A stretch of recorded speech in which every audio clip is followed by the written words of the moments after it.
Bayangin nih, tiba-tiba kalian pengen ngerasain jadi Peter Parker, berayun di gedung-gedung New York, dapat pujian karena habis memberantas perampok, dan tiba-tiba menyelamatkan dunia. Tapi pas kalian buka Play Store, yang kalian dapat malah Spider-Rob Hero Gangster Vegas City yang jalannya udah kayak robot rusak, dan iklan judinya itu barbar banget, muncul terus tiap 3 detik. Memang sih sedih banget dan pastinya sangat mengecewakan. Padahal nih ya, dulu industri game mobile sempat punya masa keemasan di mana main Spidey di HP itu rasanya bener-bener amazing.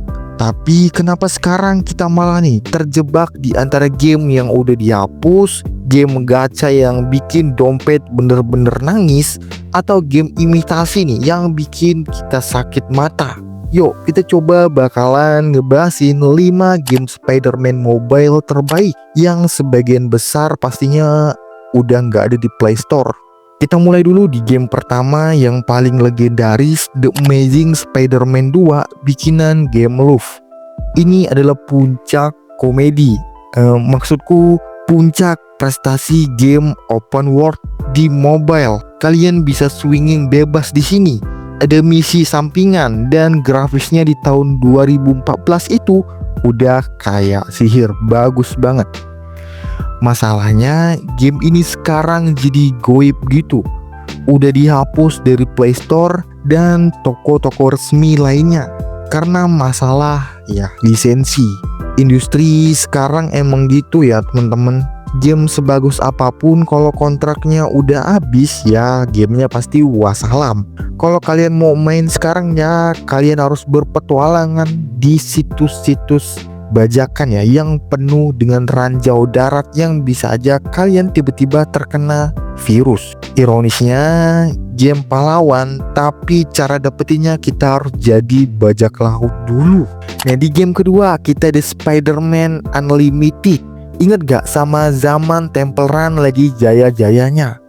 Lagi-lagi ini game bikinannya Gameloft Studio. Ini bikin Spider-Man Unlimited. Konsepnya endless runner tapi pakai cerita dan ratusan kostum dari multiverse. Wah kayaknya ini game seru nih. Awalnya sih ya seru, tapi ini jadi titik dimana industri mulai kecanduan sama yang namanya energi. Mau main satu level pakai energi, mau dapat kostum Spider-Gwen ya kalian harus silakan lah gacha sampai tabungan kalian ludes habis demi sebuah kostum yang gak ada artinya. Game ini akhirnya nih dimatikan di tahun 2019 karena servernya kemahalan buat diurus.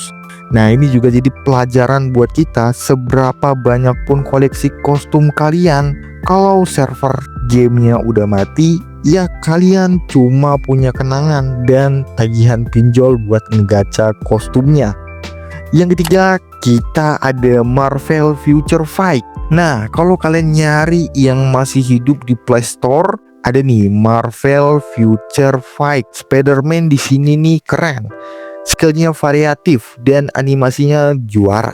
Kalian berasa beneran punya kekuatan laba-laba kalau kalian punya material buat upgrade. Ya di industri sekarang grinding adalah jalan ninja. Kalian harus main ini level yang sama 1000 kali cuman buat naikin 1 bintang. Spider-Man di sini bukan lagi tetangga yang ramah ya, tapi buruh pabrik nih yang harus kerja rodi tiap hari demi status metanya. Relate banget kan sama kehidupan kita nih yang tipes demi bayar cicilan buat gacha.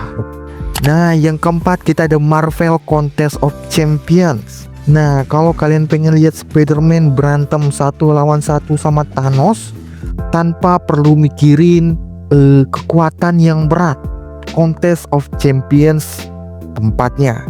Game fighting paling stabil katanya ya di mobile. Tapi ya itu kalian gak bakal ngerasain web swimming di sini. Kalian cuma geser-geser jempol ke kiri ke kanan sampai layar HP kalian itu lecet. Dia isu industrinya power creep lah ya.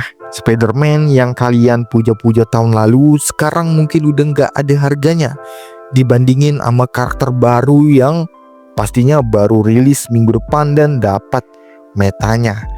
Dan yang terakhir, yang kelima, kita The Spider Fuser. Ini game indie Spider Factor. Ya terakhir ini fenomena game Spider inspirasi kayak Spider Fuser. Ini adalah surat cinta ya katanya, atau upayalah nyari cuan yang cepat dari developer indie. Mereka tuh bikin mekanik berayun yang jujur aja kadang lebih asik lah daripada game official Marvel zaman sekarang. Tapi lihat aja deh, kenapa game-game imitasi ini malah lebih laku, karena game officialnya terlalu nih sibuk jualan paket langganan. Developer indie itu paham nih kalau kita cuma pengen swinging keliling kota ya, bukan disuruh nonton iklan 30 detik tiap mau ganti kostum. Meskipun ya jangan haraplah ada cerita yang sekelas Oscar ya di game indie ini, tapi ini game bagus dari game-game sebelumnya yang udah kita bahas. Jadi itu dia 5 game Spider-Man mobile yang pernah ada dan masih ngiasi layar HP kita. Nah, jadi industri game mobile sekarang lebih mirip Oscorp daripada Stark Industries.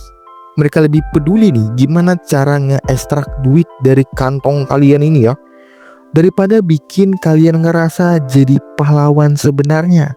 Ya, dikuras-kuras terus gitu kantong kalian.